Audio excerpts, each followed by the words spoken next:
श्रीमच्छंकर शेषवल्लभ मधोक्षिष्टो महामोक्षदो निम्बार्काभिनवादि शास्त्र निपुणैराराधितः सर्वदा रामानंद सितांग भक्त प्रवरैर्यो लोक संचारितो वेदांतागम शास्त्र वाडवपति संरक्षको निग्रह श्रीमच्चैव दिवाकराच्युतपदे वैनायके श्रीकुले स्रोतस्मार्त पुराण कौल भवने वर्णाश्रमे वर्णितम् आचार्यादि महाजनाचरण संदृश्ये सदा लोकितम् तत्सद्धर्म प्रसारणे गतिमान् श्री सद्गुरुर्निग्रह बाह्यांतरकला मध्ये भाण्ड ब्रह्मांड चारिणीं वेश्यदां त्रिगुणातीतां वन्दे निग्रहकारिणीं शास्त्रारण्य महासिंहं शास्त्र सिंधोस्ति मिंगलम् नुमः समन्वयाचार्यं निग्रहं धूर्त निग्रहं धर्म संरक्षणार्थाय धर्म संहार हेतवे निग्रहाणां च धर्माज्ञा लोके लोके प्रवर्धताम्।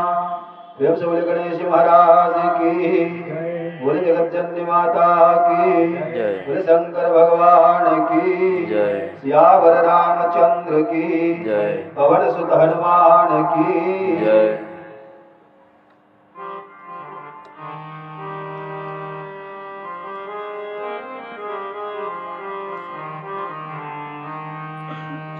एहि हेरम्ब महेश पुत्र समस्त विघ्नौघ विनाशदक्ष मांगल्य पूजां प्रथम प्रधान गृहाण पूजां भगवन् नमस्ते।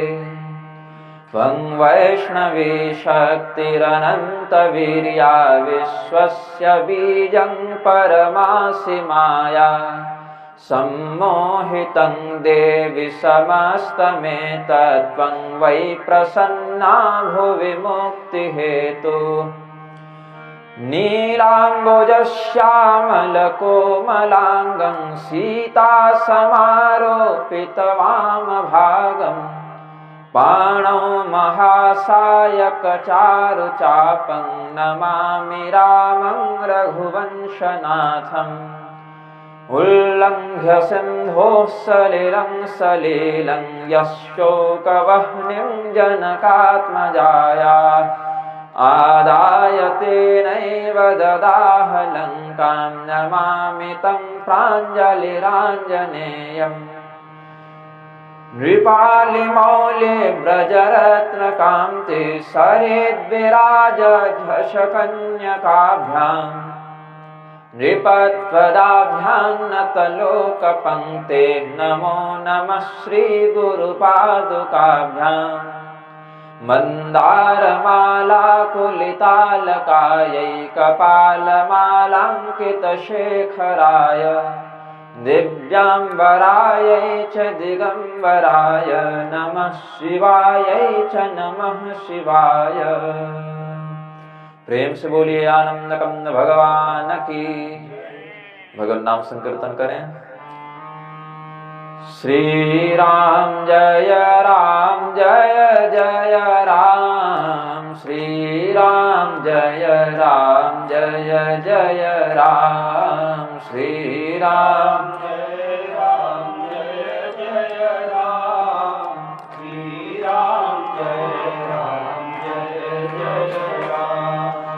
श्री राम जय जय राम, श्री राम जय जय राम, श्री राम जय जय राम,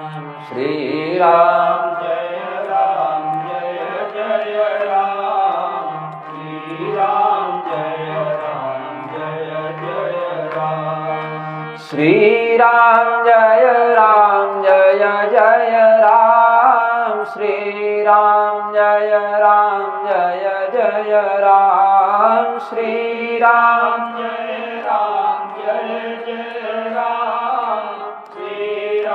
जय जय राम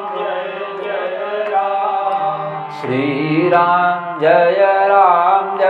जय राम श्री राम जय जय राम श्री राम जय जय राम श्री राम जय जय राम श्री राम जय जय राम श्री राम जय जय राम श्री राम जय जय राम श्री राम जय राम। प्रेम से बोले आनंद कंद भगवान की। पूर्व सत्र में हमने भगवान महादेव के द्वारा कामदेव को भस्मीभूत करने के प्रसंग का वर्णन किया। भगवती पार्वती की तपस्या से संतुष्ट होकर आकाशवाणी होती है कि तुम्हें यथाशीघ्र अपने मनोरथ की पूर्ति सन्निहित हो जाएगी, तुम्हें अपने मनोरथ का लाभ पूर्णता की ओर होता दिखाई पड़ेगा। भगवती पार्वती को सप्तर्षियों के कहने पर पर्वतराज हिमालय अपने महल में ले आए। विवाह के लिए उचित शुभ दिन का निर्णय कर लिया गया। भगवान महादेव का यद्यपि शास्त्रोक्त विवाह दिनांक वैशाख शुक्ल पंचमी के रूप में मिलता है, लेकिन परंपरा से लोक व्यवहार में लोग महाशिवरात्रि को भी मनाते हैं। भगवान श्री रामचंद्र जी ने जिस प्रकार से शाक्त कल्पों की श्रृंखला में विजयादशमी को रावण का वध किया, वैष्णव कल्पों की श्रृंखला में चैत्र कृष्ण चतुर्दशी को वध किया, तो कल्प भेद से दोनों ही मत ग्राह्य हो जाते हैं। किसी कल्प में कोई घटना घटित हुई, किसी कल्प में कुछ परिवर्तन के साथ वही घटना घटित होती है। भगवान महादेव का विवाह होने वाला है भगवती पार्वती के साथ। अब कुमार कार्तिकेय का जन्म होगा, तारकासुर का वध होगा। इस उल्लास से देवगण अत्यंत प्रमुदित होने लगे, भगवान शिव का श्रृंगार का उपक्रम करने लगे। अब भगवती पार्वती की ओर से जो लड़की पक्ष वाले हैं, कन्या पक्ष वाले हैं, उनमें तो कोई समस्या नहीं, क्योंकि जैसे सर्वत्र प्रचलन है वैसे ही विधि से वे श्रृंगार कर रहे हैं। जैसे बाकी कन्याओं का वैवाहिक श्रृंगार होता है वैसे ही। लेकिन शिवजी के साथ क्या समस्या है कि इनका व्यक्तित्व, इनकी वेशभूषा बाकियों से हटकर है, इसीलिए इनका श्रृंगार बाकियों के अनुसार नहीं किया जा सकता। इनके श्रृंगार में कुछ विशिष्टता होनी चाहिए। तो जब देवताओं ने, देवताओं की स्त्रियों ने, अप्सराओं ने, गंधर्वों ने भगवान शिव के श्रृंगार का विचार किया, तो कुछ भी ऐसा श्रृंगार समझ में नहीं आया जो शिव जी के लिए उपयुक्त प्रतीत हो। ऐसे ही छोड़ दिया कि भाई आपको विवाह करना है, आप अपने श्रृंगार का प्रबंध स्वयं कर लें। भगवान शिव ने कहा कि ये तो बढ़िया बात हो गई, मैं समाधि में लीन था, ब्रह्मचिंतन में लीन था, एक तो मुझे हठपूर्वक जगा दिया तुम लोगों ने, कहा कि विवाह करो। अब जब मैं विवाह के लिए प्रस्तुत हुआ हूं तो तुम कहते हो अपना श्रृंगार स्वयं कर लो। तुम्हारी वेशभूषा में क्या श्रृंगार करना, ये हमें समझ में नहीं आता। भगवान शिव ने कहा अच्छा फंसाया देवताओं ने हमें, समाधि से भी उठा दिया, विवाह के लिए कोई तैयारी भी नहीं कर रहे, अपने अपने विमानों को सजा रहे हैं, अपने अपने घर में जो भी परिकर गण हैं, स्त्रियां हैं, बच्चे हैं, उनका साज श्रृंगार कर रहे हैं, दूल्हा को कोई पूछ नहीं रहा। तो भगवान शिव ने कहा कि अब हमारे दल वालों को बुलाना पड़ेगा, हमारे सेवकों को बुलाना पड़ेगा। तो भगवान शिव ने अपने रुद्र गणों को बुलाया। रुद्र गण अत्यंत प्रमुदित भाव से भगवान शिव का श्रृंगार करने लगे। शिव हे शंभु गण करहि श्रृंगारा, शिव हे शंभु गण करहि श्रृंगारा, जटा मुकुट अहि मोरु संवारा, जटा मुकुट अहि मोरु संवारा, कुंडल कंकण पहिरे व्याला, कुंडल कंकण पहिरे व्याला, तन विभूति पटके हरि छाला, तन विभूति पटके हरि छाला। शशि ललाट सुंदर सिर गंगा, शशि ललाट सुंदर सिर गंगा। नयन तीन उपवीत भुजंगा, नयन तीन उपवीत भुजंगा। गरल कंठ उर नर शिर माला, गरल कंठ नर सिर माला। अशिव वेश शिव धाम कृपाला, शिव वेश शिव धाम कृपाला। कर त्रिशूल अरुड मरु विराजा, कर त्रिशूल चले बसह चढ़े बाजहि बाजा, चले भगवान शिव का अत्यंत अद्भुत अलौकिक अद्वितीय श्रृंगार रुद्रगणों ने किया। सबसे पहले कहा कि महाराज ये जो जटा बिखेर कर रखे हैं आप कामदेव को दहन करने के समय, भगवान शिव ने क्रोध मुद्रा में इधर उधर जब देखने लगे शीघ्रता से, तो इधर उधर देखने से जो मस्तक में कंपन उत्पन्न हुआ उससे जटाएं खुल गई।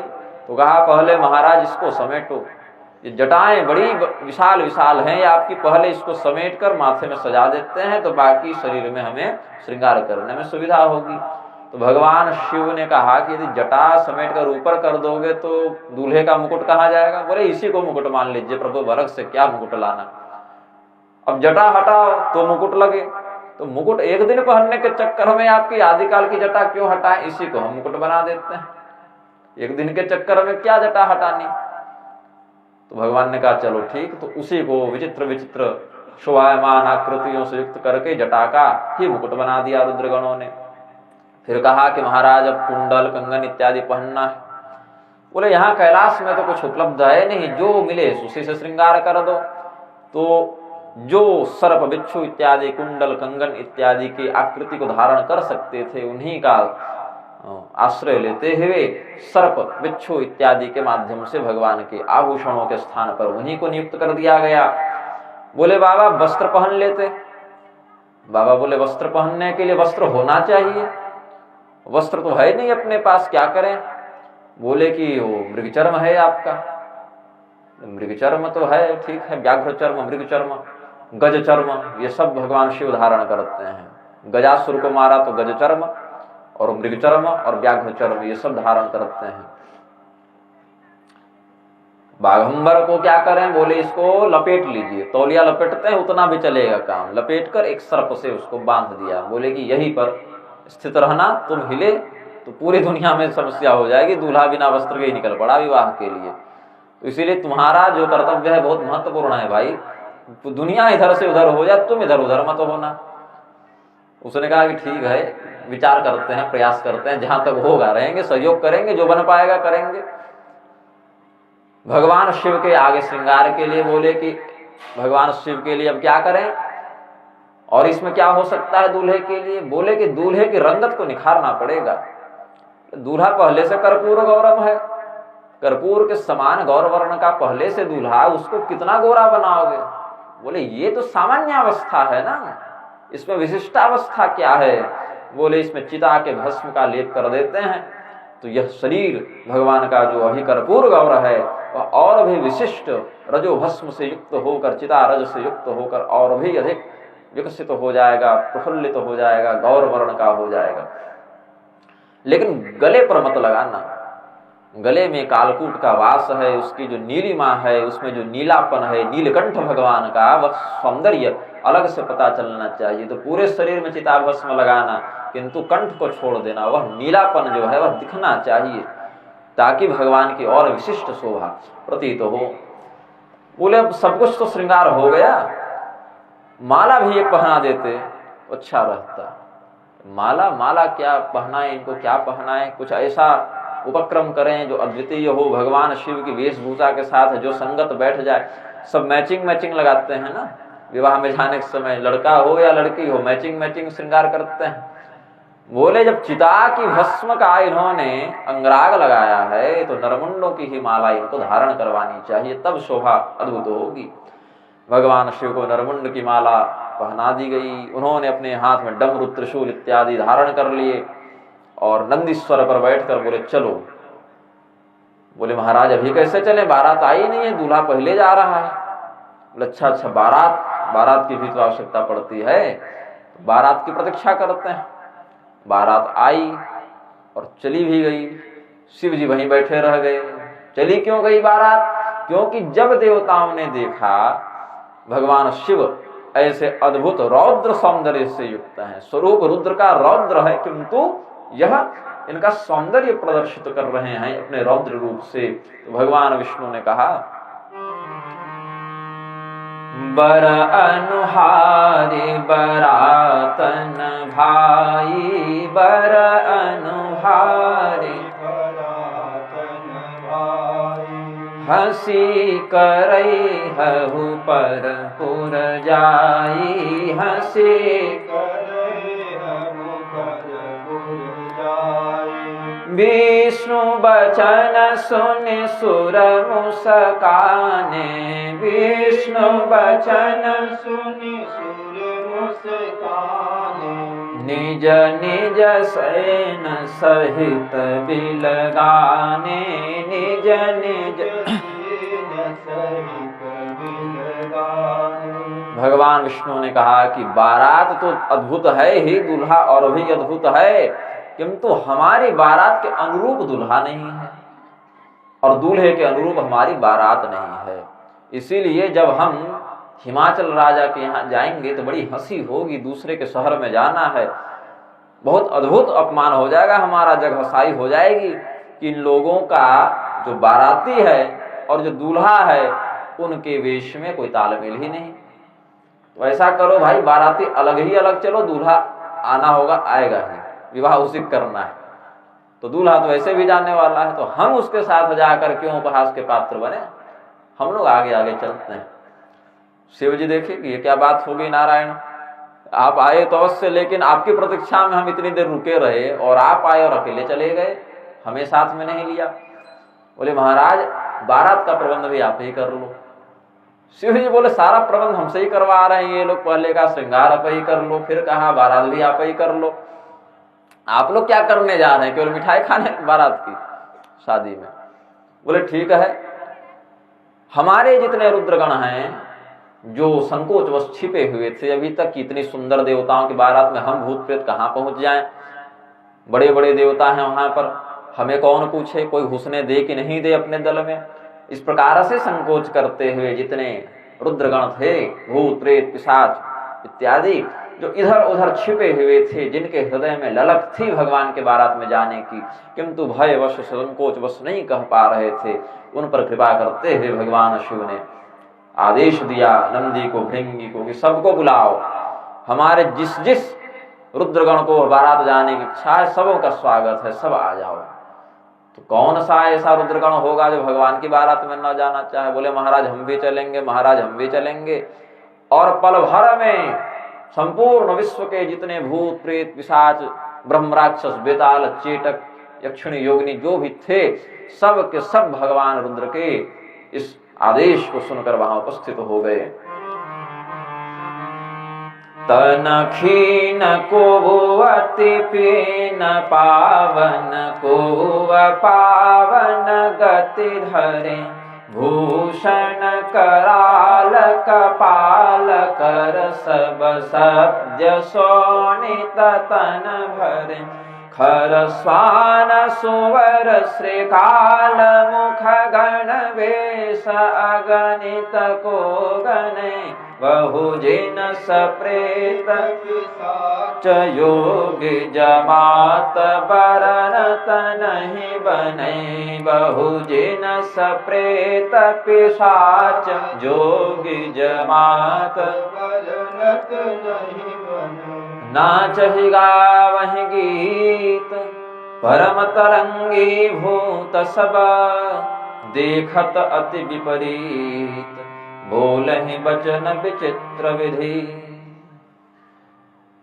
विचित्र विचित्र आकृति वाले, वेशभूषा वाले रुद्रगण उपस्थित हो गए। किसी का एक ही मस्तक जो सामान्यतया होना चाहिए वह भी नहीं, और किसी के बहुत से मस्तक हैं। किसी के 2 हाथ होने चाहिए सामान्यतः, वो भी नहीं, और किसी के हैं तो बहुतों हाथ हैं। किसी के नेत्र ही नहीं तो किसी के बहुत नेत्र हैं।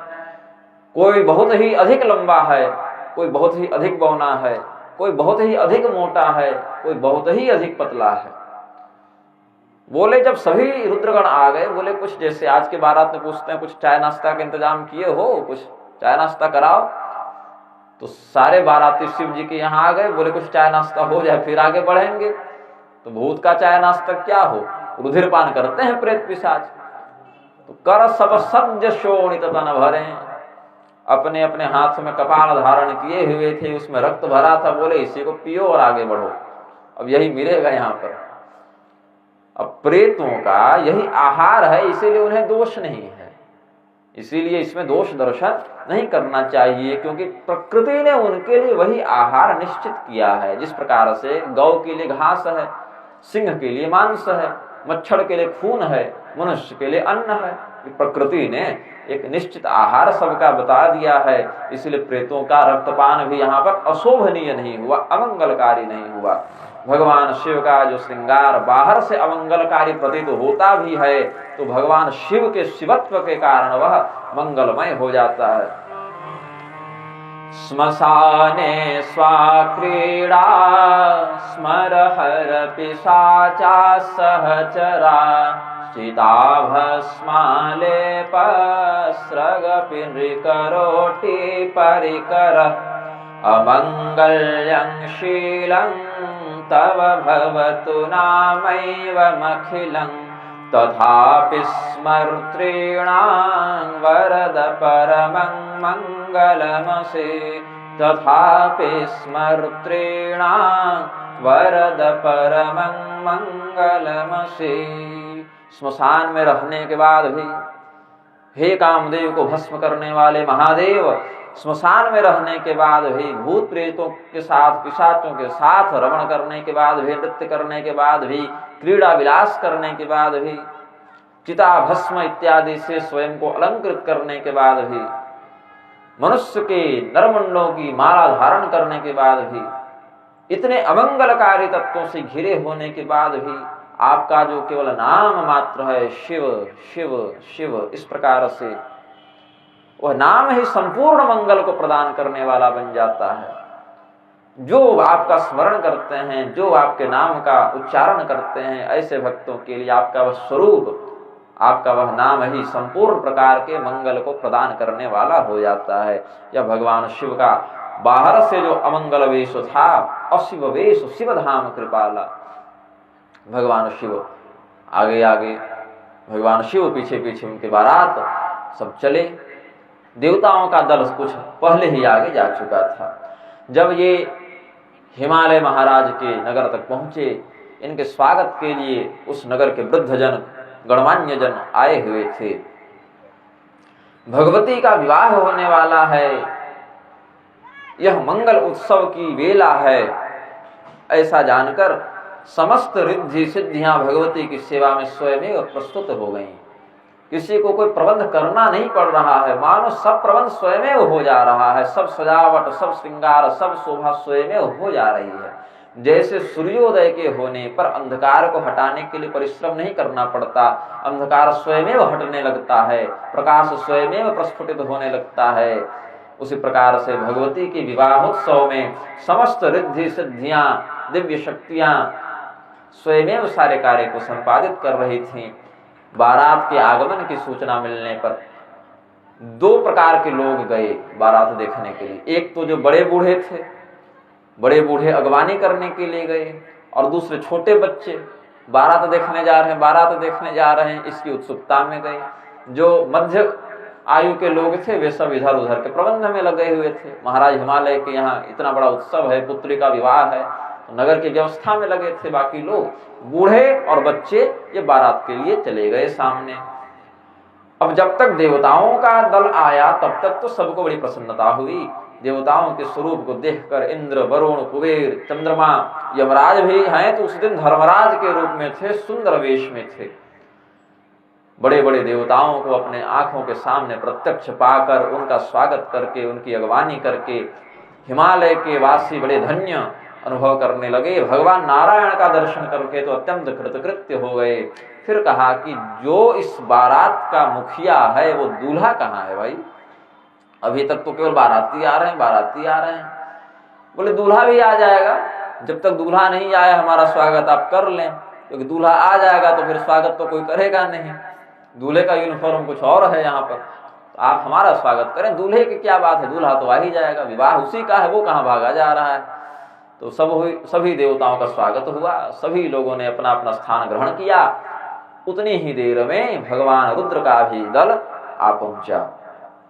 उस रुद्र दल को देखकर बड़े बूढ़े भी भागे, बच्चे भी भागे। बड़े बूढ़े पीछे देख देख कर भाग रहे हैं कि यही दल है, कि ये कोई आक्रमणकारी दल है, ये बारात का हिस्सा है, इसी में दूल्हा है, कि ये कोई विघ्न उपस्थित हो गया। पीछे मुड़ मुड़ कर देखते हुए भाग रहे हैं। और बच्चे जो भागे सो पीछे मुड़कर देखे ही नहीं, वो सीधे घर में घुसे, दरवाजा लगाया। तो माँ बाप डांटे कि इतनी तेज से दौड़ते हो, कहीं गिर जाओगे। बोले गिरेंगे तो भी जान बच जाएगी, लेकिन वहां अगर हाथ पड़ गए, वो खून पीते जा रहे हैं भाई। नरमुंड की माला धारण किया हुआ है, बैल पर चढ़ा हुआ है दूल्हा, हाथ में त्रिशूल है। किसका दल देख कर आ रहे हो तुम तो बारात देखने गए थे, ये किसका वर्णन कर रहे हो? ये तो तुम लगता है किसी यमराज की सेना का वर्णन कर रहे हो, यमदूतों की सेना का वर्णन कर रहे हो। बोले वही है, बस नाम नहीं लिखा, लेकिन वही है, बस बैनर में लिखा है कि बाराती हैं, बाकी है वो यमराज की सेना। बोले क्या देखा तुमने?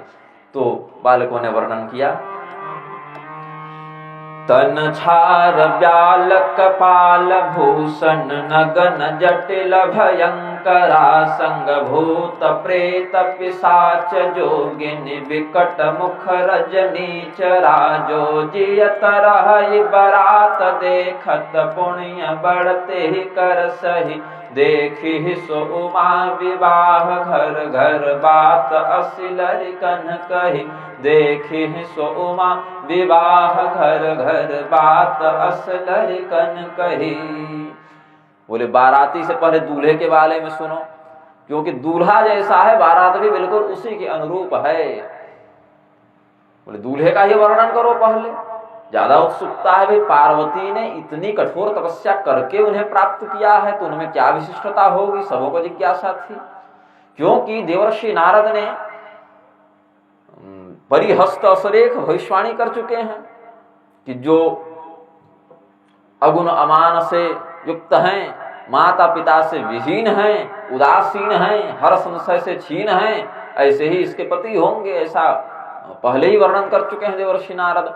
और ये समस्त अवगुण यदि महादेव से विवाह हो जाए तो विशिष्ट गुण में परिवर्तित हो जाएंगे। तो सभी लोगों के मन में यह उत्कंठा थी। बोले पहले तो उसके शरीर में हमारी दृष्टि पड़ी तो हमने देखा केवल भस्म लगाए हुए, और भस्म भी कोई हवन की नहीं, यज्ञ की नहीं, अपितु चिता की भस्म लगाए हुए है। फिर थोड़ा ऊपर देखे, गले पर नजर पड़ी तो हमने देखा मुंडों की माला पहने हुए है, नरमुंडों की माला धारण किए हुए। अब ऊपर की ओर देखा तो मुंडक माला देखी, तो थोड़ी नजर नीचे की तो देखे तो नंगे खड़ा है, इसने तो कुछ धारण ही नहीं कर रखा।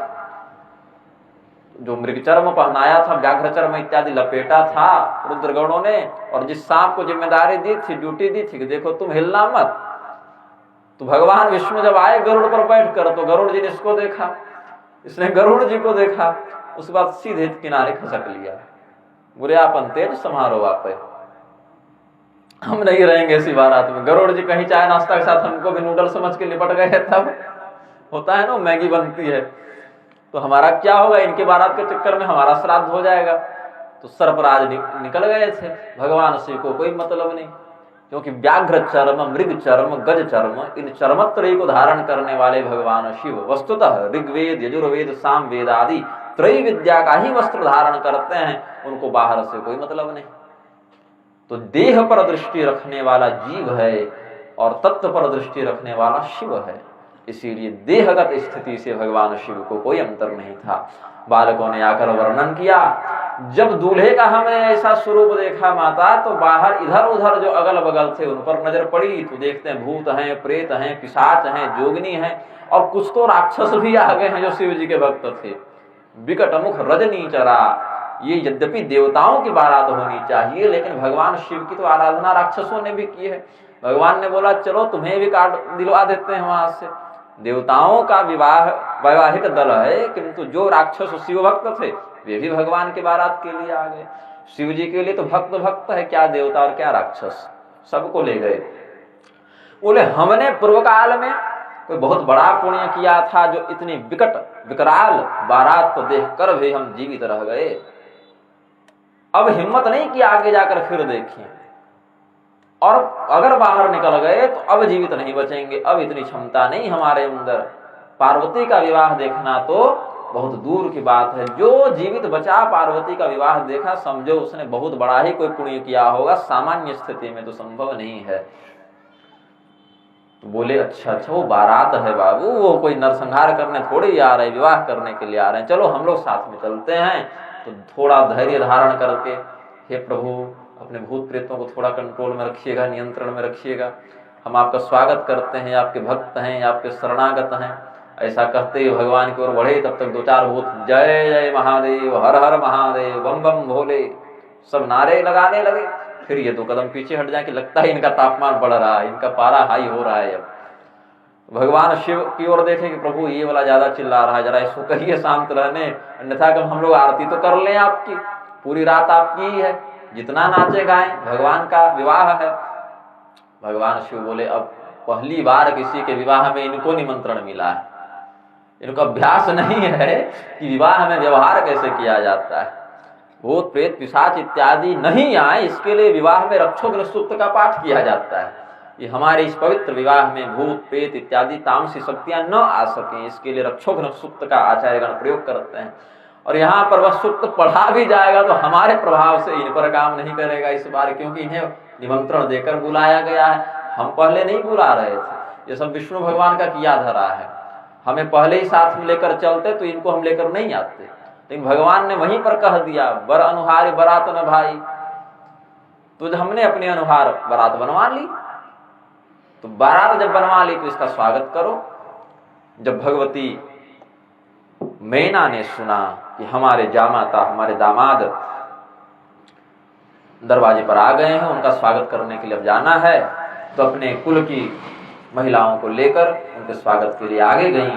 और क्या देखती हैं, भगवान शिव का रौद्र रूप, यह तो किसी भी प्रकार से वर के समान दिख ही नहीं रहे, यह तो साक्षात काल प्रतीत होते हैं, महाकाल हैं, ये प्रलयंकारी स्वरूप है। ऐसा लगता है कि इनके त्रिशूल के तेज से यह संपूर्ण संसार नष्ट हो जाएगा। इनकी मुखाकृति तो ऐसी प्रतीत होती है मानो संपूर्ण संसार का भक्षण कर जाएंगे। तो भगवान रुद्र का वह जब स्वरूप देखा मैना ने, तो उनके हाथों से भय के कारण वह स्वर्ण थाल जिससे वह आरती मंगल तिलक आदि करती, भगवान का द्वार पूजन इत्यादि करती, उसको वहीं पटक गई और वहां से भाग गई, सीधे पार्वती जी के पास गई और पार्वती जी को अपनी गोद में लेकर बैठाकर बहुत प्रेम से उन्हें गले लगाते हुए रोने लगी, विलाप करने लगी कि हे भगवान, हमने कौन सा ऐसा पाप किया था कि मेरी पुत्री के लिए ऐसा वर आपने लिखा? हमने क्या बिगाड़ा था नारद का कि वो स्वयं आए, हम बुलाने गए थे क्या कि हमारे घर आकर कन्या का भविष्य बताइए?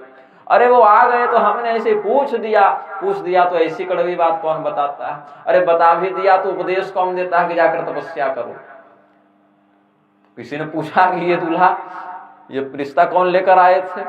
बोले नारद मुनि बताए थे कि अगर शिव जी से विवाह कर दो तो सभी दुर्गुण सद्गुण में परिवर्तित हो जाएंगे। बोले नारद जी ने इससे पहले और कितनों का विवाह कराया, अपना तो आज तक हुआ नहीं उनका, दूसरे का घर बसाने चले हैं तो वैसे ही बेढंग का विवाह करवा देंगे, तुम्हारा विवेक कहाँ गया था? नारद मुनि तो चलो ठीक है कह दिए, तुम कैसे थे जो मान लिया नारद का वचन? तो अन्य ग्रंथों के शिव पुराण आदि के आश्रय से कहते हैं मैना इतने अवसाद में चली गई, हिमालय को बुलाया, कहा महाराज यद्यपि पुत्री का वध करना बहुत बड़ा पाप है, अपनी पुत्री की हत्या करना बहुत बड़ा पाप है, लेकिन आज आप वह भी कर डालिए, कम से कम हमारी पुत्री का बाकी जीवन कष्टमय होने से तो बच जाएगा। और अपनी पुत्री का वध अपने हाथों से करने के बाद हम लोग क्यों जीवित रहेंगे? हम भी चलिए, आप तो स्वयं हिमालय हैं, आप ही पर चढ़ के कूद जाते हैं नीचे। हमारे जो भौतिक शरीर है उनका नाश हो जाए, हम समुद्र में कूद जाएं, पर्वत की चोटी से कूद जाएं, अपनी पुत्री को जहर दे दें, जितने भी पाप हैं हम सब करने के लिए तैयार हैं, लेकिन विवाह नहीं कर सकते, नरक भोग लेंगे हम, लेकिन अपनी पुत्री को जीते जी ऐसे कष्ट में नहीं जाने देंगे। देवर्षि नारद उस दिन वीणा भी नहीं बजा रहे थे, किनारे रखे हुए थे। कहीं गलती से हमने वीणा में नारायण तार छेड़ दिया, लोगों को पता चल गया कि मैं यहाँ हूं, तो आज नारायण भी हमारी ओर से कोई सहयोग नहीं करेंगे, क्योंकि माताएं हैं। फिर इधर माताओं के सामने भगवान कहेंगे आपन तेज समारोह आप है, जो तुमने विवाह निश्चित किया है उसका तुम प्रतिफल भोगो। तब इस प्रकार से किसी के समझाने पर जब मेना को संतोष नहीं हुआ, भगवान नारायण स्वयं उपस्थित थे। बोले आप चाहती क्या है? शिव जी में क्या दोष है ये बताइए। शिव जी में दोष? अरे आप गुण बता दीजिए महाराज, मैं अभी विवाह करने के लिए तैयार हूं। आप कहते हैं शिव जी में क्या दोष है जो आप इनसे अपनी पुत्री का विवाह नहीं करना चाहते? मुझे तो केवल दोष ही दोष दिख रहे हैं। एक कोई भी सामान्य व्यक्ति अपनी पुत्री का विवाह करने के लिए अपने होने वाले दामाद में क्या क्या बातें देखता है बताइए। बोले सबसे पहले तो देखता है कुल कैसा है। बोले बताइए इनका कुल कैसा है। बोले अकुलम तो महेश्वर, महेश्वर तो अकुल है, इनका कोई कुल ही नहीं। बोले तब बताइए। पूछते हैं कितना पढ़ा लिखा है, पूछिए कितने पढ़े लिखे हैं ये। तो महाराज बोले कि हम तो कभी विद्यालय नहीं गए, कुछ नहीं पढ़े लिखे। क्यों पढ़े नहीं लिखे? क्योंकि आवश्यकता नहीं है ना। महादेव तो स्वयं ज्ञान स्वरूपी हैं, उनसे ही समस्त ज्ञान बाकियों ने प्राप्त किया, उनको कौन ज्ञान दे सकता है? महादेव को। तो ये रहस्य तो अंदर की बात है ना, बाहर से कह दिया हम तो भाई आज तक विद्यालय गए। बोले ये पढ़े लिखे भी नहीं है। कमाते धमाते क्या है जरा पूछ लो। लोग कहते हैं ना दामाद क्या कमाते धमाते हैं, क्या कमाते हैं? कुछ नहीं कमाते। अच्छा चलो ठीक है, कमाते नहीं है क्योंकि घर में इतना पड़ा हुआ है कि कमाने की आवश्यकता नहीं है। ये हो सकता है। पूछो तो घर में कितना पड़ा हुआ है। बोले घर क्या होता है? हाँ ये सही सवाल है इनका, घर में कितना पड़ा है कोई पूछे तो उसको उत्तर में बोलना चाहिए घर होता क्या है। बोले महाराज अब केवल एक बात बता दीजिए। चलिए आप पढ़े लिखे भी नहीं हैं, कुल खानदान भी पता नहीं है, आप में कोई धन संपत्ति का कौशल नहीं, वो सब नहीं, कपड़ा पहनने का तो होश होता है एक सामान्य व्यक्ति को। बोले उसकी हमें आवश्यकता नहीं, क्योंकि सबसे पहले हम ही थे। लज्जा का अनुभव वहां होता है जहां दो हों वहां पर। जब केवल मैं ही मैं हूं तो मैं किससे लज्जित हूं? मैं तो सर्वव्यापी हूं, महादेव सर्वत्र हैं, उनके अलावा कोई तत्व है ही नहीं, शिव के अलावा कोई तत्व है ही नहीं, सर्वत्र शिव तत्व हैं। और अलग अलग स्वरूपों में वही शिव तत्व अलग अलग उपाधि के माध्यम से अभिव्यक्त होते रहते हैं। तो मैं किससे लज्जित हूं? जहां पर दो हों वहां पर लज्जा संकोच भय की बात होती है, सर्वत्र तो मैं ही हूं। तो भगवान नारायण ने कहा कि अब दरवाजे से तो बारात लौटा कर ले नहीं जा सकते, कोई आप ही उपाय बता दें कि विवाह मंगलमय हो जाए। पार्वती जी ने भी समझाया कि माँ यही मेरा भाग्य है, नारद मुनि ने पहले ही बता दिया था, आप सब जानती थी। यही उपाय उन्होंने बताया था कि अन्य से विवाह हो तो दुर्गुण, और यही विवाह शिव जी से हो जाए तो वे सभी दुर्गुण भी सद्गुण बन जाएंगे। इसी के लिए तो हम तपस्या करने गए थे। अब जब यहाँ पर वह अवसर आया है तो आप इस प्रकार से अधीरता का प्रदर्शन नहीं करें। फिर वेद शिरा इत्यादि मुनियों ने, सप्तर्षियों ने आकर भगवान ने स्वयं मीना माता को समझाया। सियवे सुसती जो किन्हते ही अपराध शंकर परिहरि, हर विरह जाय बहुरी पितु के यज्ञ जोगान लजरी। अब जन्म तुम्हारे भवन निज पति लागी दारुण तप किया, असजान संशय तजहु गिरिजा सर्वदा शंकर प्रिया। असजान संशय तजहु गिरिजा सर्वदा शंकर प्रिया। ऋषि महर्षियों ने, गुरुजनों ने, आचार्यों ने, देवताओं ने समझाया कि ये केवल आपकी पुत्री हैं, पार्वती हैं, हमारी बच्ची है, ये भाव मत रखिए। ये पूर्व काल में दक्ष प्रजापति के यहाँ सती के रूप में आई थी, उस समय भी इनका विवाह महादेव से ही हुआ था। इन्होंने एक बार भ्रमवश भगवान श्री रामचंद्र जी की परीक्षा लेने के निमित्त सीता का स्वरूप बना लिया था। उस अपराध के कारण भगवान महादेव ने इनके प्रति पत्नी भाव का परित्याग कर दिया, इनके प्रति पत्नी भाव नहीं रखने लगे। इसके दुख में, पति वियोग में, साथ ही शिव निंदा को सहन न करने के कारण इन्होंने अपने ही पिता दक्ष प्रजापति के यज्ञ में योगाग्नि से अपने शरीर को नष्ट कर लिया था। ये कथा भी नारायण, ये कथा भी विश्व प्रसिद्ध है। अब इस काल में तुम्हारी पुत्री के रूप में इनका पुनर्जन्म हुआ। भगवान शिव को पुनः अपने पति के रूप में प्राप्त करने के लिए इन्होंने कठोर तपस्या की है। इसीलिए हे मैना, पार्वती का विवाह तुम भगवान शिव से करो, ये आवश्यक नहीं है। ये नित्य निरंतर शिव जी की पत्नी हैं, मतलब तुमको कन्यादान करोगी, तुम विवाह करोगी इनका, तभी ये पत्नी बनेंगे, ऐसा नहीं। शिव और शक्ति शाश्वत रूप से दाम्पत्य भाव से युक्त हैं, एक दूसरे के प्रति अभिन्न हैं, अनन्य हैं। तुम्हें तो यह अवसर सौभाग्य मिल रहा है कि तुम भगवती का कन्यादान करो, भगवान शिव तुम्हारे जामाता बने।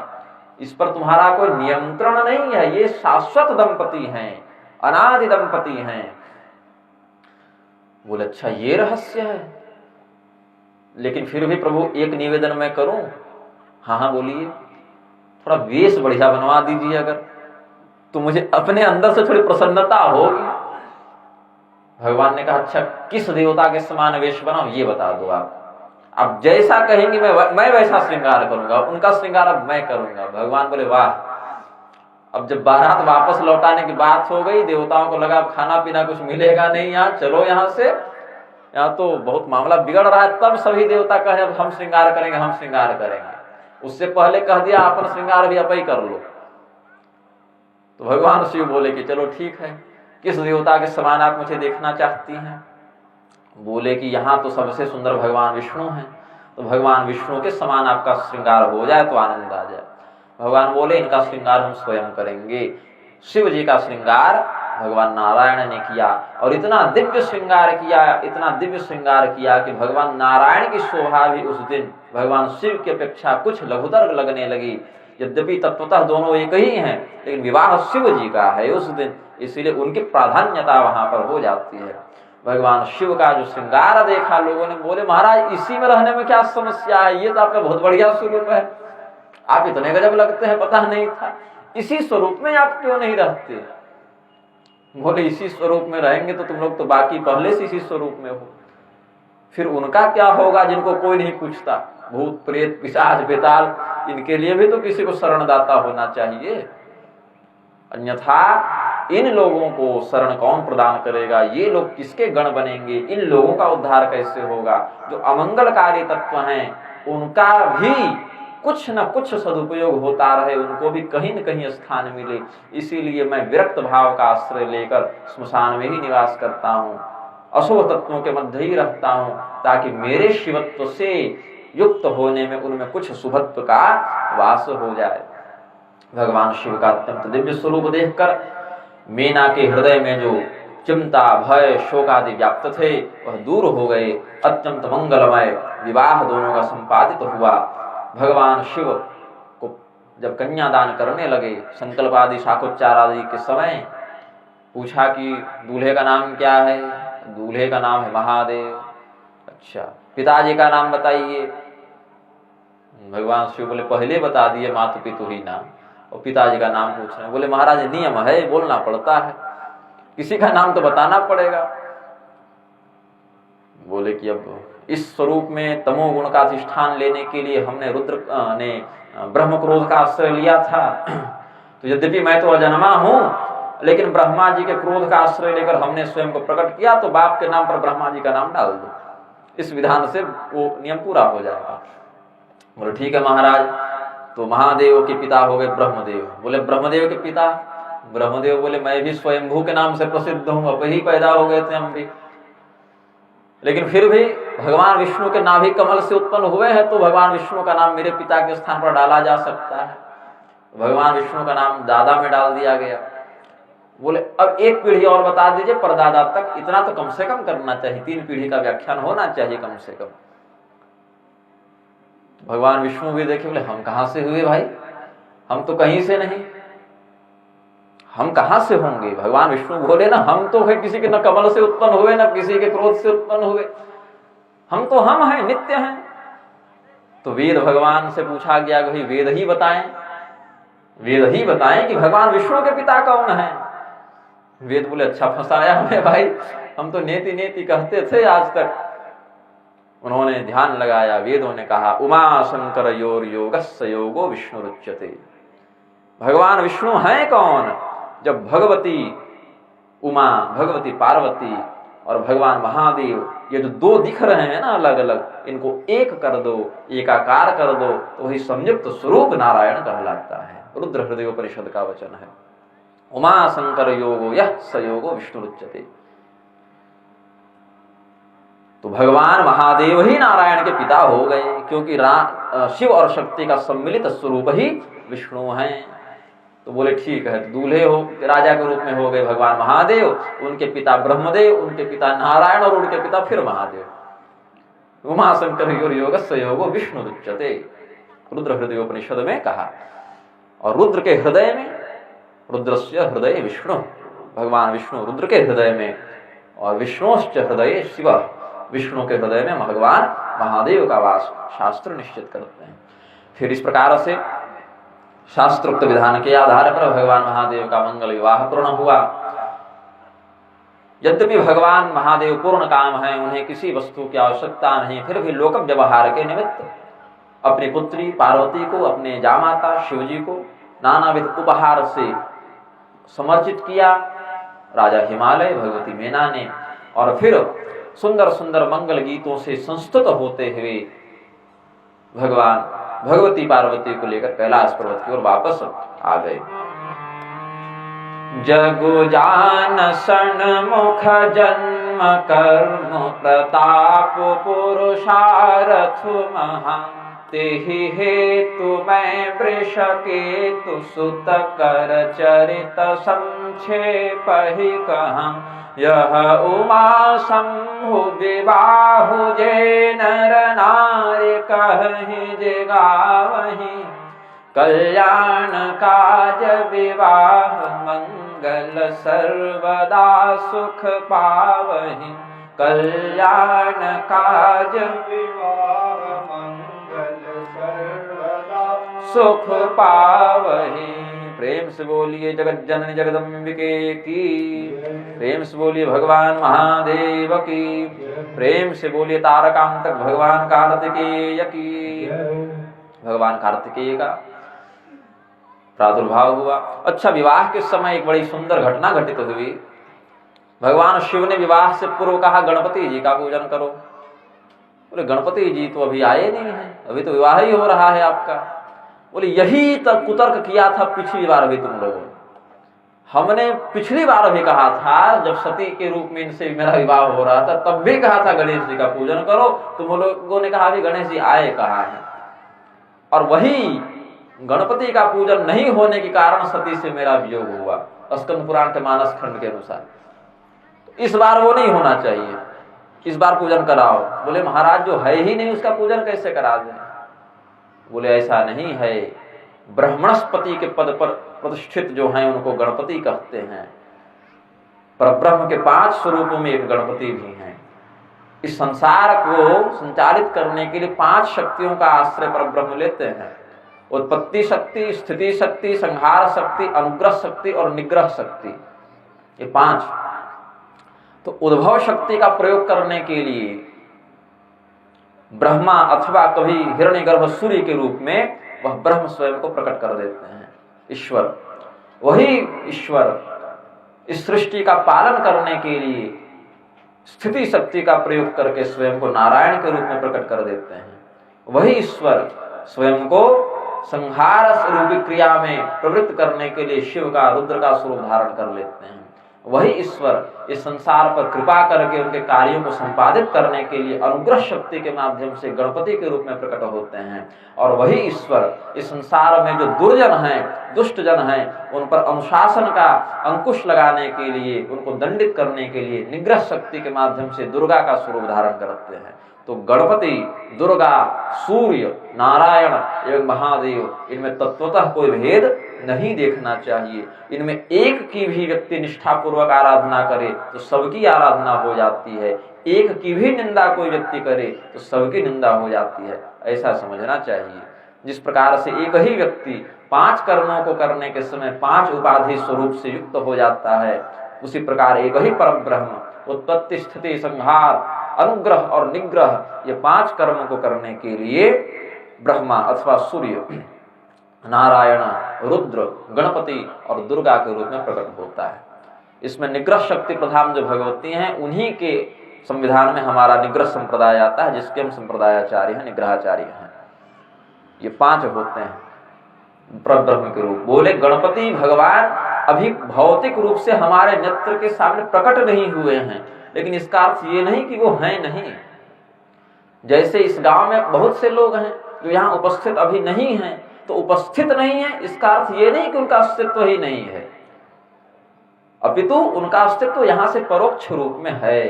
उसी प्रकार से वेदोक्त स्थिति में अपने परब्रह्म स्वरूप में गणपति अभी प्रतिष्ठित है, समयानुसार वो प्रकट भी होंगे।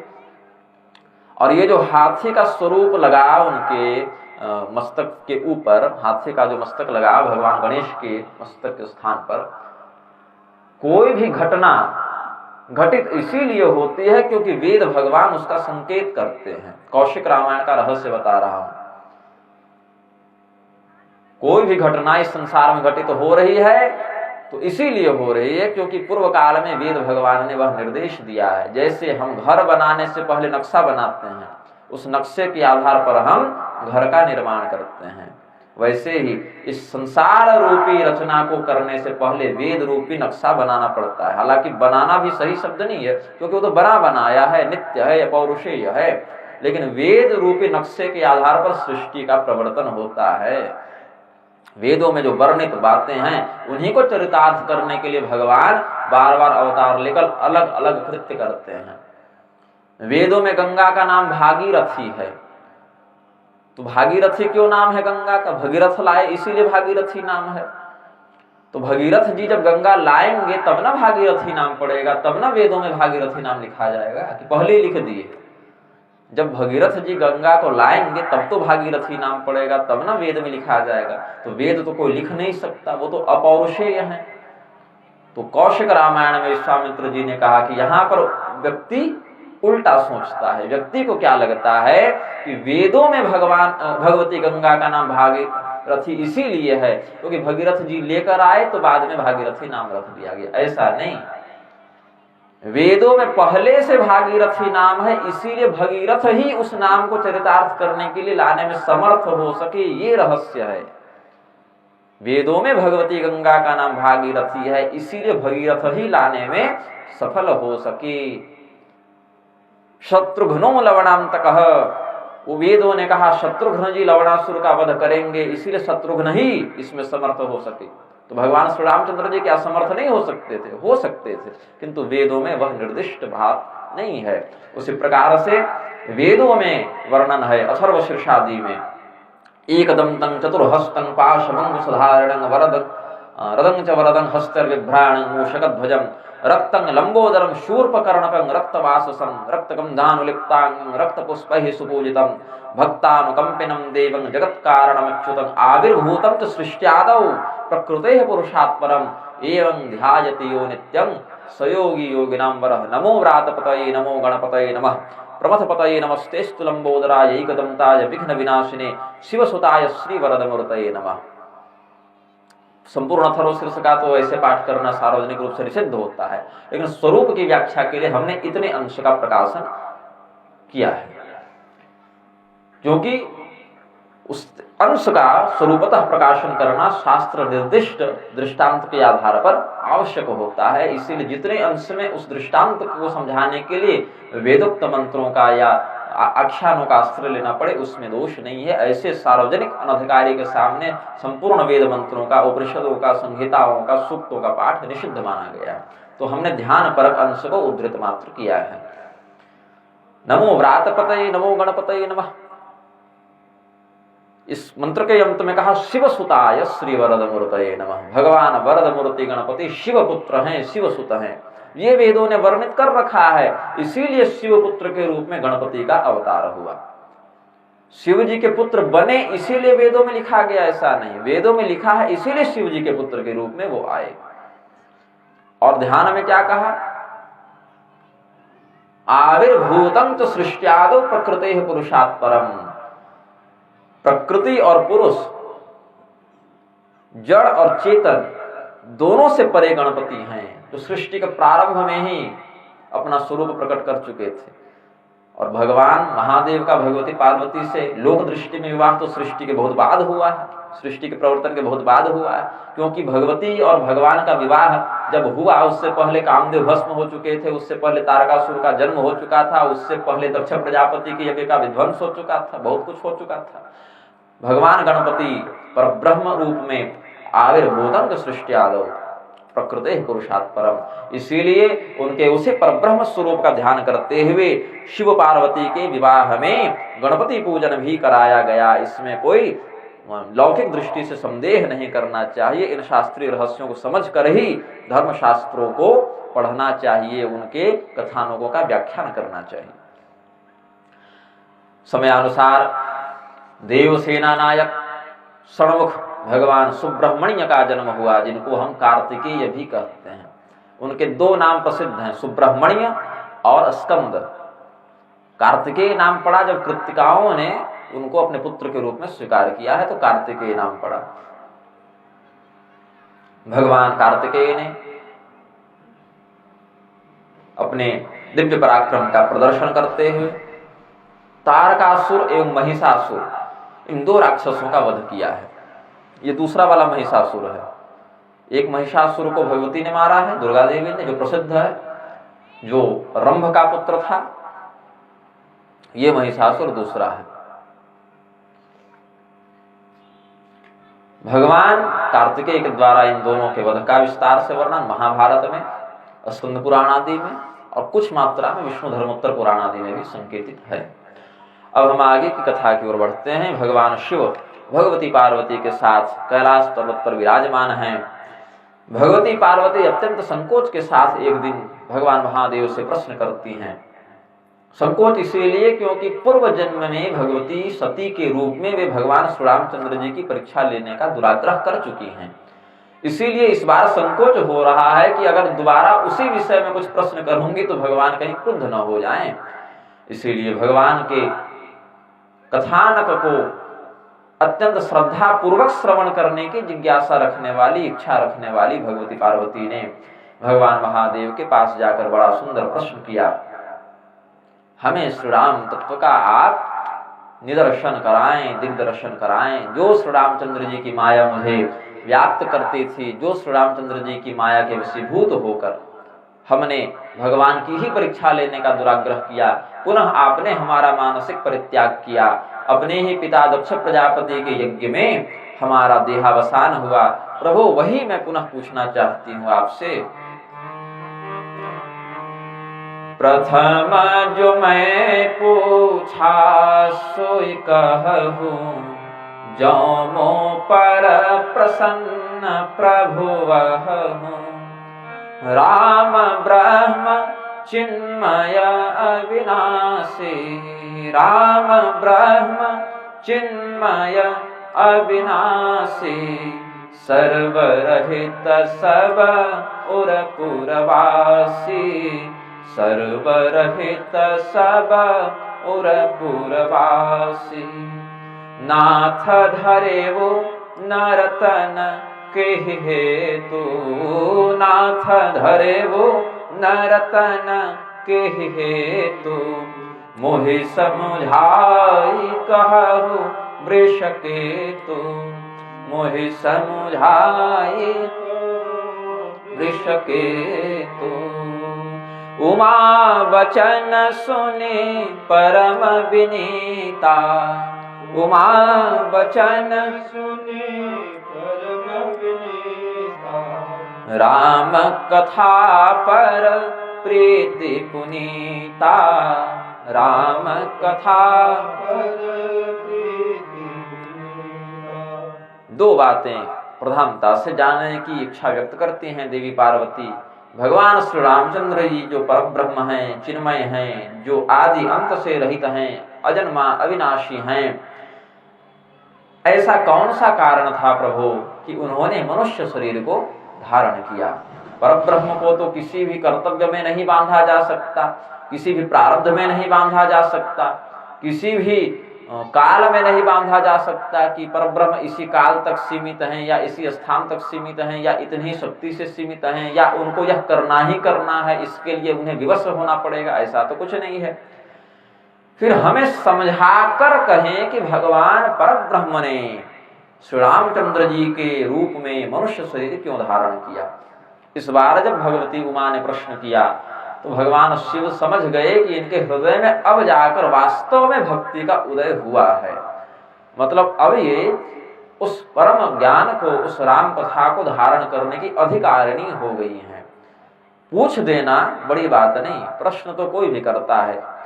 श्रद्धा युक्त होकर प्रश्न करना और धैर्य युक्त होकर श्रवण करना, ये बड़ा विलक्षण गुण होता है जो सब में नहीं देखा जाता। श्रद्धा, प्रश्न करने में श्रद्धा हो और उत्तर सुनने में धैर्य हो, ये दोनों होना चाहिए।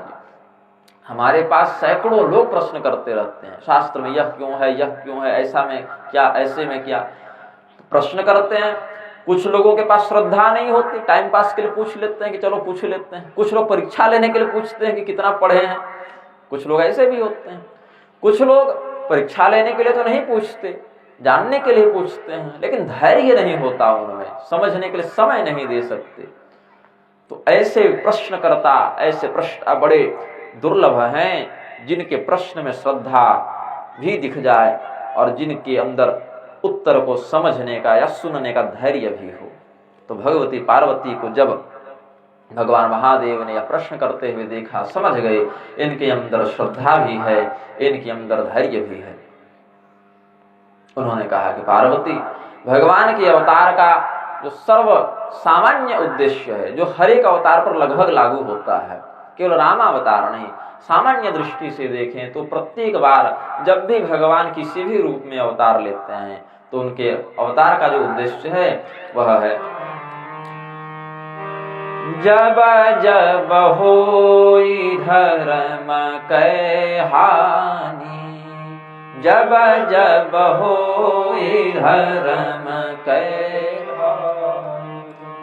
बाढ़हि असुर अधम अभिमानी, बाढ़हि असुर अधम अभिमानी।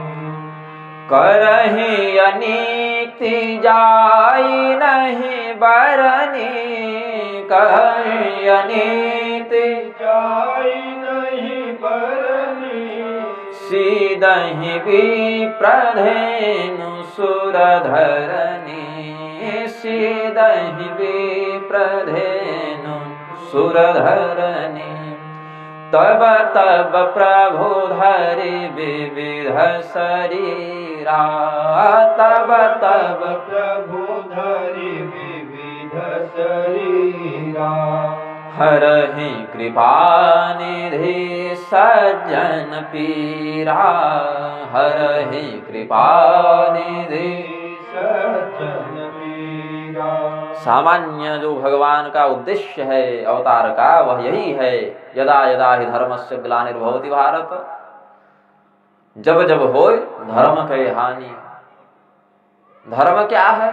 आत्मनः प्रतिकूलानि परेषां न समाचरेत्। जो कार्य हमें प्रिय अपने लिए न लगे वह दूसरे के प्रति भी हम न करें। मतलब जैसे कोई व्यक्ति हमें कष्ट देता है, हमारा अपमान करता है, हमारा तिरस्कार करता है, हमारे अधिकार की वस्तु को छीन कर ले जाता है तो हमें बड़ा कष्ट होता है। तो जिन बातों से हमें कष्ट हो वो व्यवहार हम सामने वाले के लिए भी न करें। ये सामान्य परिभाषा हो गई धर्म की। ऐसे कुसुम घटा में जो यज्ञ हुआ था रुद्र यज्ञ, उसमें हमने इसी धर्म विषय पर ही 2 दिन प्रवचन किया था, धर्म के 10 लक्षणों पर। तो बहुत विस्तार से बताएंगे तो मुख्य विषय गौण हो जाएगा। सामान्यतया समझ लें तो वैशेषिक दृष्टि से कहते हैं यतो भेदयो निःश्रेयस सिद्धि सधर्म, ऐसा कृत्य जिसके आचरण से हमें इस लोक में भी अभ्युदय की प्राप्ति हो और हमारा परलोक भी सुधरे, परलोक में भी सदगति की प्राप्ति हो, वह शास्त्र निर्दिष्ट कर्म ही धर्म है। सामान्यतया ऐसा समझना चाहिए। बहुत अंदर की बात, गहराई की बात कहने का समय नहीं है, इसीलिए इतना समझ लेना चाहिए। शास्त्रों में निर्दिष्ट ऐसे कर्तव्य जिनका पालन करने से हमें इस लोक में भी अभ्युदय की प्राप्ति हो और परलोक में भी हमें उत्तम कल्याण की प्राप्ति हो, वह कृत्य धर्म है। ऐसा सामान्य दृष्टि से समझना चाहिए।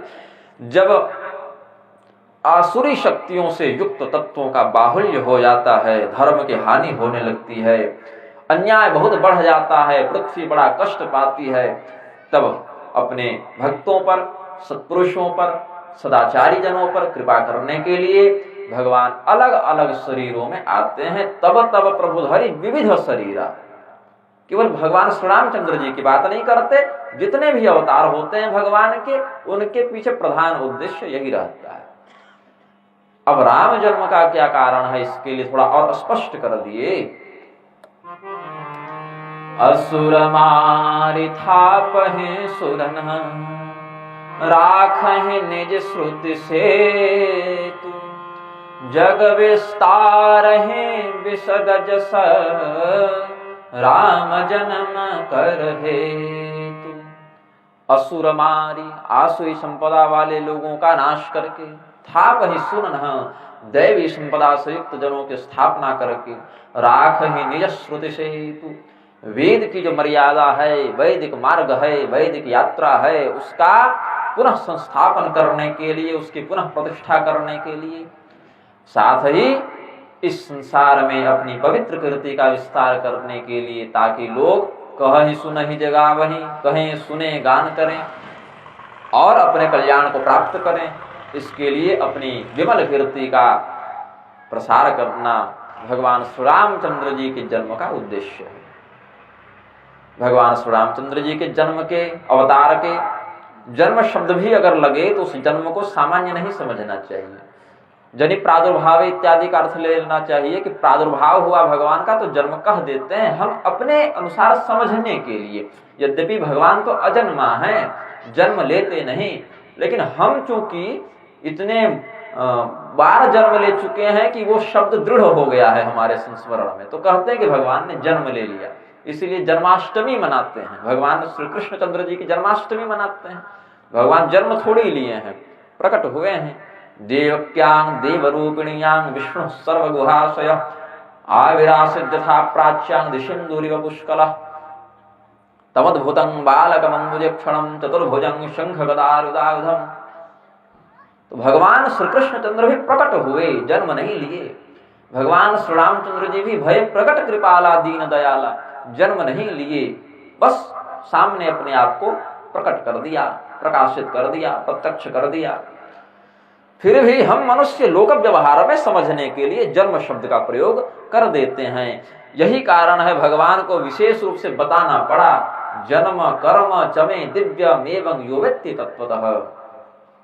मेरा जन्म और मेरा कर्म दोनों दिव्य है अर्जुन, ये अलग से बताना पड़ा कि अगर जन्म भी तुम समझते हो, जन्म शब्द का प्रयोग भी करते हो, तो वह जन्म भी लौकिक नहीं है, अलौकिक है, दिव्य है, अप्राकृतिक है, प्राकृतिक नहीं है। तो भगवान श्री रामचंद्र जी के अवतार का, जन्म का जो हेतु है, उसका जो कारण है, वह अलग अलग कल्पों में अलग अलग होता है। मतलब भगवान आते तो हैं, अपनी सारी लीलाएं लगभग उसी प्रारूप में करते भी हैं, एक कल्प में एक बार आते हैं, किंतु आने का जो कारण है वह कारण बदलता रहता है। मनु शत्रुपा की तपस्या का, कहीं कश्यप अदिति की तपस्या का वर्णन करते हैं। उनके तपस्या से प्रसन्न होकर भगवान ने उन्हें वरदान देने की इच्छा की, तो भगवान को ही पुत्र रूप में मांग लिया। तो किसी कल्प में दशरथ कौशल्या के रूप में वे आए, कभी मनु सदरूपा आ गए, कभी कश्यप अदिति आ गए, उनके पुत्र के रूप में भगवान ने अवतार ग्रहण किया। कार्तिक महात्म की कथा इत्यादि के अनुसार एक ब्राह्मण थे, उनकी 3 पत्नियां थीं, फिर उन्होंने दशरथ जी का पुनर्जन्म लिया, फिर वही 3 पत्नियां 3 रानियों के रूप में आई, जिनके पुत्र के रूप में भगवान का अवतार हुआ। यह सब स्कंद पुराण में भी वर्णित है। साथ ही भगवान श्री रामचंद्र जी का आगमन और भी कारणों से, भृगु मुनि के शाप से, वृंदा के शाप से, नारद मुनि के शाप से, प्रताप भानु वाला प्रकरण भी इसमें शास्त्र वर्णित करते हैं। प्रताप भानु, अरिमर्दन, एक तनु, कालकेतु इत्यादि का जो चरित्र है, जो बालकांड में ही गोस्वामी जी ने अन्य रामायणों के, रोमस अगस्त्य आदि रामायणों के आश्रय से वर्णन किया है। देवर्षि नारद के शाप का अप्रधानता से वर्णन करते हैं। जब भगवती पार्वती ने सुना कि देवर्षि नारद के शाप के कारण भी एक बार भगवान श्री रामचंद्र जी का अवतार हुआ है, तो बड़ी आश्चर्यचकित हो गई भगवती पार्वती। उन्होंने भगवान महादेव को कहा, कारण कवन शाप मुनि दीन्हा, कारण कवन श्राप मुनि दीन्हा, काय पराध रमापति कीन्हा, काय अपराध रमापति कीन्हा, यह प्रसंग मोहि कहु पुरारी, यह प्रसंग मोहि कहु पुरारी, मुनि मन मोह आचरज भारी, मुनि मन मोह आचरज भारी, नारद शाप दीन एक बारा, नारद शाप दिन एक बारा, कल्प एक तेहि लगी अवतारा। एक कल्प का अवतार तो पार्वती देवर्षि नारद के शाप के कारण हो गया। बोले महाराज, नारद मुनि तो बड़े ज्ञानी हैं, उन्होंने ही मुझे कहा था आपकी तपस्या करने के लिए, तब जाकर आप मिले। अब मेरे गुरुजी के बारे में ऐसा बता रहे हैं, ये तो गड़बड़ कथा बता रहे हैं आप। बचपन में देवर्षि नारद ने ही हमें आपकी तपस्या का उपदेश किया, सप्तर्षियों के बहकाने पर भी हमारी भक्ति उनसे नहीं डिगी। आप कह रहे हैं देवर्षि नारद भगवान को शाप दे दिए, वो तो बड़े ज्ञानी हैं हमारे गुरुदेव। तो हमने कब कहा कि मूर्ख है भाई, ज्ञानी तो है ही, तो क्या ज्ञानी श्राप नहीं देता? अरे ज्ञानी ही तो श्राप दे रहा है यहाँ पर, कौन सा मूर्ख व्यक्ति किसको श्राप दिया है? आज तक जितने भी श्राप की कथाएं हैं सब तो ऋषि महर्षियों ने श्राप दिए, देवताओं ने दिए, सब तो ज्ञानी ही थे। ज्ञानी को तो क्रोध नहीं करना चाहिए महाराज, क्रोध करना तो अज्ञानी का लक्षण है। बोले हाँ वो सब ठीक है, किंतु इस पर किसी का वश नहीं चलता। भगवान जिसको जब ज्ञानी बनाना चाहते, मूर्ख बनाना चाहते, संयमी बनाना चाहते, क्रोधी बनाना चाहते, वो बना देते हैं। जीव को इसमें विचार नहीं करना चाहिए। यदि स्वयं को उस कर्म का कर्ता मानकर कर्म करोगे तो उस कर्म के फल को भोगोगे, और स्वयं को देह इंद्रियातीत चेतन मानकर व्यवहार करोगे तो शुभ अशुभ कोई भी कर्म तुम्हें बाधित नहीं करेगा। यस्य नाहंकृतो भावो बुद्धिर्यस्य न लिप्यते हत्वापि स इमान् लोकान् दहन्ति न निबध्यते। गीता के 18वें अध्याय में भगवान कहते हैं गुणा गुणेषु वर्तन्त इति मत्वा न सज्जते। यह भी कहा भगवान ने, पूर्व के अध्यायों में वर्णन किया है। तो भगवान श्री रामचंद्र जी के महात्म्य का वर्णन करने के लिए भगवान महादेव ने कहा, बोले बिहसि महेश तब ज्ञानी मूढ़न कोई, जेहि जस रघुपति करहि जब सो तस तेहि क्षण होई। भगवान श्री रामचंद्र जी जब जिसको जैसा करना चाहते हैं कर देते हैं। अच्छा, भगवान ऐसे अपने मन से नहीं करते रहते। कोई वैसी घटना घटित होने वाली हो, उसमें कुछ सहयोग करना हो तो कोई ऐसी उत्प्रेरणा कर देते हैं। अन्यथा भगवान तो समोहं सर्वभूतेषु न मे द्वेष्योऽस्ति न प्रियः, न मेरा कोई मित्र है न मेरा कोई शत्रु है। भगवान का तो यह भाव रहता है ना। भगवान के प्रति शत्रु का भाव लेकर प्रस्तुत हुए कंस, पूतना, शिशुपाल इत्यादि को भी भगवान ने वही धाम दिया, और भगवान के प्रति मन में भक्ति रखकर पहुंचने वाले उद्धव, शबरी, केवट सुतीक्ष्ण इत्यादि को ही भगवान ने वही धाम दिया। भगवान यह नहीं देखते कि मुझ तक पहुंचने के लिए तुमने क्या भाव रखा है, हाँ उस भाव के माध्यम से तुम्हारा लक्ष्य मैं हूं, भगवान इतना ही देखते हैं। हाँ यह अवश्य है, अपनी ओर से भगवान यह अवश्य कहते हैं कि मेरे प्रति जो भाव रखो उस भाव के कारण किसी और को कष्ट नहीं होना चाहिए। शत्रुता करने मुझसे करो ना, मुझसे शत्रुता करने के कारण मेरे भक्तों से तुम्हारा वैर नहीं होना चाहिए, अन्यथा बड़ी समस्या हो जाती है। तो भगवान ऐसे शत्रु पर क्रोध नहीं करते जो केवल भगवान से शत्रुता करता है, क्योंकि वो भगवान को शत्रु मान रहा है, भगवान उसको थोड़ी शत्रु मान रहे हैं। लेकिन भगवान के प्रति शत्रुता रखने वाला व्यक्ति गड़बड़ कहाँ करता है, भगवान के भक्तों से शत्रुता रखने लगता है, धर्म की हानि करने लगता है।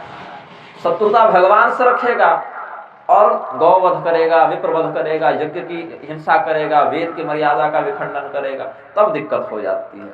तब भगवान कहते हैं यदि यह इस शरीर में और रहा तो धर्म की और हानि करेगा, तो हम इसको इसके शरीर से अलग कर देते हैं, जिसके बाद यह मेरे धाम को प्राप्त कर जाएगा तो कोई गड़बड़ नहीं करेगा। तो भगवान क्रोधोपि देवस्य वरेण तुल्यः, भगवान यदि क्रोध भी करें तो वह क्रोध भी कृपा रूपी परिणाम को जन्म देता है।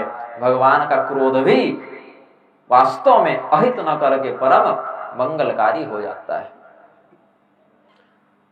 भगवान श्री रामचंद्र जी के अवतार के संदर्भ में देवर्षि नारद का उपाख्यान वर्णित करते हैं। भगवान महादेव देवर्षि नारद यद्यपि स्वयं भगवान के अवतार हैं, 24 अवतारों में देवर्षि नारद का भी वर्णन शास्त्र करते हैं।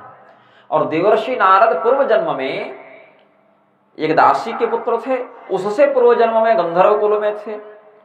जिस प्रकार से बाहर की सभी नदियां जाकर समुद्र में मिल जाती हैं, एक बार समुद्र में मिल गई फिर आप समुद्र के जल को निकालेंगे तो अलग अलग नहीं कर सकते कि कौन सा गंगा का जल है, कौन सा ब्रह्मपुत्र का जल है, कौन सा नर्मदा का जल है, कौन सा महानदी का जल है, ये नहीं अलग कर पाएंगे ना।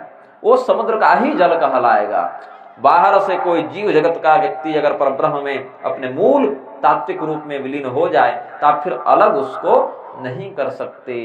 पूर्व जन्म में दासी के पुत्र रहने वाले, उससे पूर्व जन्म में नारद मुनि नरद के पुत्र थे, गंधर्व कुल में थे। अब भगवान में लीन होने के बाद पुनः उनके अवतार बनकर निश्रित हुए। तो देवर्षि नारद का मोह वर्णित करते हैं इस प्रसंग में, जिस पर विस्तार से हम कल चर्चा करेंगे क्योंकि सत्र का समय लगभग पूर्ण हो रहा है। देवर्षि नारद भगवान के ज्ञानावतार हैं, साक्षात ज्ञान के चलते फिरते विग्रह हैं। 5 वर्ष के ध्रुव को, जिसके हृदय में अपनी सौतेली माता के वागबाण से कष्ट हो रहा था, 5 साल का बच्चा जंगल के लिए तपस्या करने के लिए निकल पड़ा। उस 5 साल के बच्चे को क्या पता था भगवान की प्राप्ति का मार्ग क्या है? कोई भी व्यक्ति उसको कुछ भी उल्टा सीधा सिखा सकता था और बच्चा मान भी लेता, चलो यही सही कह रहा है। लेकिन देवर्षि नारद कितने उच्च स्तर के कृपालु संत हैं, गुरु हैं कि उन्होंने उस 5 वर्ष के बच्चे को इतना बढ़िया मार्ग बता दिया, इतना सुंदर सटीक उपदेश कर दिया कि वो इधर उधर कहीं नहीं भटका। और बड़े बड़े योगियों के लिए भी जो पद प्राप्त करना दुर्लभ है, ध्रुव पदमपि यातो यत् कृपातो ध्रुवोयम्, वो ध्रुव पद प्रदान करवा दिया देवर्षि नारद ने। हिरण्यकशिपु जैसे दुरात्मा के यहाँ जन्म लेने वाले प्रहलाद के हृदय में भक्ति का बीज डालने वाले कौन थे? देवर्षि नारद थे। जब संपूर्ण धर्मशास्त्रों के सर्वज्ञ ज्ञाता भगवान वेदव्यास जी के चित्त में असंतोष हो गया, उस असंतोष का निवारण करने के लिए कौन आए? देवर्षि नारद आए। उन्होंने चतुश्लोकी भागवत का उपदेश किया। जब महर्षि वाल्मीकि को चिंता हो गई कि ब्रह्मदेव ने हमें आदेश तो दे दिया कि रामायण लिखो, अब रामायण लिखे कैसे, क्या लिखें? तो तपस्वाध्याय निरतं तपस्वी वाग्विदाम्बरं नारदं परिपप्रच्छ वाल्मीकि पुंगवम। देवर्षि नारद को प्रश्न किया, देवर्षि नारद से पूछा वाल्मीकि मुनि ने। फिर देवर्षि नारद के बताए गए कथा वृत्तांत के आधार पर मोटे तौर पर उन्होंने सूची के रूप में 100 श्लोकों में बता दिया। भगवान का चरित्र संक्षेप सूत्र रूप में बताते गए। वृत्तं कथय धीरस्य यथा ते नारदाच्छ्रुतम्। ब्रह्मदेव ने अनुमोदन किया कि जिस प्रकार से देवर्षि नारद ने तुम्हें उपदेश किया है, वैसे ही तुम इसी आधार पर आगे श्री रामचंद्र जी की कथा का लेखन करते रहो। वाल्मीकि जी को रामायण लिखनी हो तो कौन बताए? नारद मुनि। वेदव्यास जी को भागवत लिखनी है तो किसने उपदेश दिया? नारद मुनि। 5 वर्ष का बच्चा ध्रुव घर छोड़ के जंगल की ओर जा रहा है तो भगवान की प्राप्ति का मार्ग किसने दिखाया? नारद मुनि। हिरण्यकशिपु जैसे दुरात्मा के घर में प्रहलाद जैसे संत को तैयार करने वाले कौन गुरु थे? नारद मुनि। और तो और इतना तो ठीक है, देवर्षि नारद वह करुणा संपन्न संत हैं कि भगवान श्री रामचंद्र जी जिस समय भगवती सीता के वियोग में, भगवती सीता की खोज में जंगल जंगल भटक रहे थे, तो हम कलियुगी जीवों पर कृपा करके राम नाम को सर्वोच्च बताने का वरदान प्राप्त करके आ गए, भगवान से क्षमा मांगते हुए कि प्रभु राम नाम ही अंतिम रूप में सत्य के रूप में प्रचारित हो। राम नाम का अवलंब करके व्यक्ति अपने प्राण का परित्याग करे। यह नाम इतना यशस्वी हो, इतना प्रभावी हो, इतना प्रसिद्ध हो, अभिवादन में भी राम राम शब्द का प्रयोग लोग करते हैं। तो देवर्षि नारद ने राम नाम को जनव्यापी बना दिया। अगस्त संहिता में है कि बाकी नामों के लिए तो दीक्षा इत्यादि का विधान होता है, राम राम कहने के लिए, राम नाम जप करने के लिए कोई दीक्षा का भी विधान अनिवार्य नहीं है। ले तो अच्छी बात है, न ले तो भी कोई दिक्कत नहीं है। अन्य जो भगवान के, हालांकि नाम में तुलना नहीं करनी चाहिए, नाम तो भगवान का सभी कल्याणकारी है, लेकिन देवर्षि नारद ने मानस जी के ग्रंथ के वर्णन के अनुसार राम नाम को अपना परम इष्ट मंत्र मानते हुए, इष्ट नाम मानते हुए भगवान से वरदान के रूप में प्राप्त किया। भगवान ने कहा ठीक है, राम नाम के लिए भी किसी दीक्षा की आवश्यकता नहीं पड़ेगी, राम नाम पर सबका अधिकार होगा, इसके उच्चारण में सभी लोग अधिकृत हो जाएंगे। ये भगवान ने, नारद जी ने हम जीवों पर कृपा करने के लिए अनुग्रह करके भगवान से यह विशेष अनुमति प्राप्त करवा ली। भगवती पार्वती को भगवान शिव की तपस्या के लिए प्रेरित करने वाले भी देवर्षि नारद। तो भगवान के केवल ज्ञानावतार हैं देवर्षि नारद, इतने तक इनका प्रभाव सीमित नहीं है।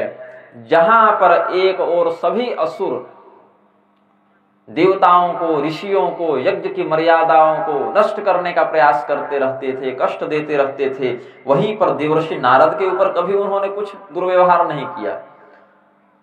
शाम को जो राक्षस देवताओं को हरा के बंदी बना के आ रहा है, ऋषियों का रक्तपान करके आ रहा है, सुबह वही नारद जी का पैर धो रहा है। और बताइए देवर्षि कैसे पधारे? है ना, शास्त्रों में वर्णन है, जलंधर के यहाँ हो, रावण के यहाँ हो, हिरण्यकशिपु के यहाँ हो, कंस के यहाँ हो, कहीं भी देवर्षि नारद को आने जाने में कोई रोक टोक नहीं, कोई सुरक्षा सिक्योरिटी चेकिंग नहीं, कोई दिक्कत नहीं। ये उनके तपोबल का महात्म्य है कि बड़े बड़े राक्षस भी देवताओं से विरोध करके, ऋषियों से विरोध करके, यज्ञ को विध्वंस करके अपनी सत्ता स्थापित करने का प्रयास करते रहते थे। वहीं देवर्षि नारद परम निर्भय भाव से उन्हीं के बीच जाकर उन्हीं को सिखा पढ़ा कर आ जाते थे। कैसा मूर्ख है तुम, ऐसे कर रहे हो, अरे इसको ऐसे करो। और वो मानता था उनकी बात। करामात तो ये है कि वो मानता था उनकी बात। बाकी ऋषि की बात माने चाहे ना माने, जिसको नारद जी ने उपदेश दे दिया वो नारद जी की बात टाल नहीं सकता, वो करेगा। तो देवर्षि नारद का यह प्रताप है।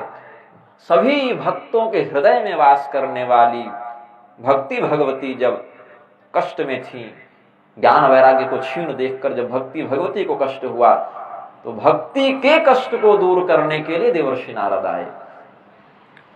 सबों के कष्ट को भगवान की भक्ति दूर करती है, भक्ति के कष्ट को दूर करने वाले भगवान नारद क्या भक्त होंगे, इसका आप चिंतन कर लें। वो भगवान के परम भक्त देवर्षि नारद किस कारण से भगवान नारायण के प्रति क्रोध भाव रखने लगे, उन्होंने शाप दे दिया। ऐसा जब भगवती पार्वती ने प्रश्न किया, तब नारद विमोहन की लीला का भगवान ने, शिव जी ने उपदेश किया, जिस पर हम लोग कल चर्चा करेंगे। अभी के सत्र को यहाँ पूर्ण करते हैं। थोड़ा भगवान नाम संकीर्तन कर लें। श्री राम जय जय राम, श्री राम जय जय राम। राम जय राम जय जय राम श्री राम जय जय राम श्री राम जय जय राम श्री राम जय जय राम श्री राम जय